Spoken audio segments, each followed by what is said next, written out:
Here I am today, live with Janet Classy. Hello, Jonathan. I was going to talk about this painting you've been working on so beautifully and fastidiously. Well, one of the things I want you all to notice is that she, during the week, when we're not filming this, drawing attention, does a lot of work on her paintings. You probably figured that out by now, you're smart. What is it that what stimulates you to do that during the week? From the words, you're sitting down and you're thinking about your painting. What causes you to walk out of the room into this room and work on the painting? Great question. I spend an awful lot of time thinking about the painting. Like, one of the big issues with this painting is what has to be representational, what can just be more imaginative. Let's talk about representational. Representational means it looks like what it's supposed to be. So if I come in here and I'm looking here at this guy who's had severed arms. He's got stumps. Stumps. For so arms. It has to be look like stumps. And how do you do that? Well, there were, first of all, I really studied Civil War pictures. I mean, I went back and looked at tons and tons of websites that showed photographs of Civil War soldiers who had lost a stump, two stumps. It's just an amazing 3 stumps a thing. dollar. Yeah, Sorry. 3 stumps a dollar. Sorry. That's why I added an extra stump. No.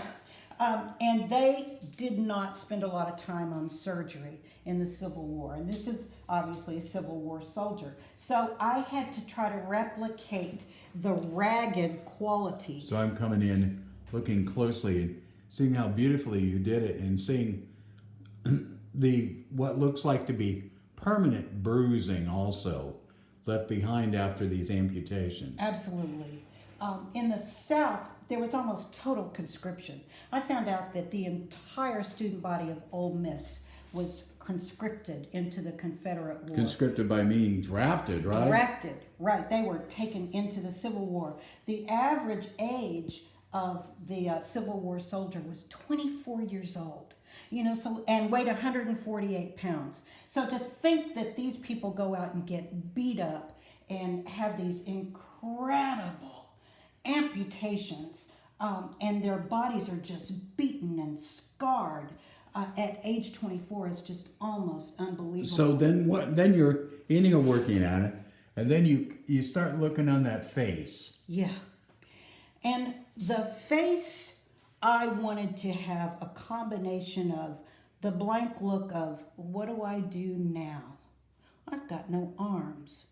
It's not like they had today's medical advancements to deal with these arms, or lack of arms. What do I do now? But also that sense of stubborn aggression that remained, that rebellion that remained from the rebellion.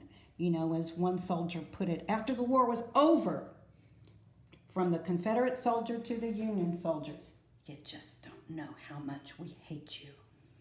So that's why we come to the gun. And back to the question about representational. Yes. I felt like the gun had to look like a Civil War gun, which was a Springfield rifle. Springfield rifle. So I looked at a lot of pictures. You may have seen pictures of it laying around from last week's taping. Right. But it had this, it had these angles. It was put together. The barrel had to be big enough to have those bullets that did spin around by that point. The bullets, which makes them more deadly. Which makes them more deadly, which is part of what caused these terrible wounds. Right, because when the soldiers were shot, it actually broke the bone. That's right. And they had no way of doing anything with shattered bones except cutting them off.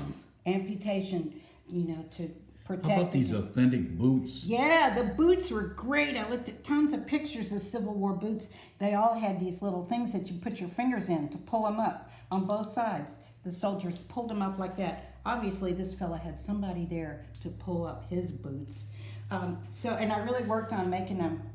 They're made out of leather, but these are scarred up. They're almost as scarred as his poor body and his poor face. Those boots have been through a lot. And then this chair, I just want to talk about the chair for a minute, because it reminded me of all these churches, these old churches. You go into the fellowship hall and you see these really ancient chairs with the velvet and brocade thread just flat bottom chairs that existed, I hope, in the Civil War time. And then you'd get down to, and then finally you come to the background, the field and the sky. And this is where I really had my change this last week. I found that my sky was very blue and my field was very green, and I just hated it. It was too green and too blue. So I wanted to make my field much more scrubby. So that's what I did. I put a lot of this sandy, you can just picture in Alabama. This was somebody's Alabama front lawn, and over the course of the Civil War, it got just as devastated as our poor soldier. Now it's mostly crabgrass and sand, and what might once have been a grand tree is just a stump. So the caption that I imagine with this picture is, I haven't learned a goddamn thing. Right. Even though he can't shoot that gun anymore. He's holding it between his knees. He can't let it go. He can't let it go. So I entitled this work, The Unlearned Lesson. Are you going to go ahead and sign it for us? I'm going to sign it right now. And you're going to be here for the signing, folks, as Miss Classy finishes another amazing, thought-provoking situation.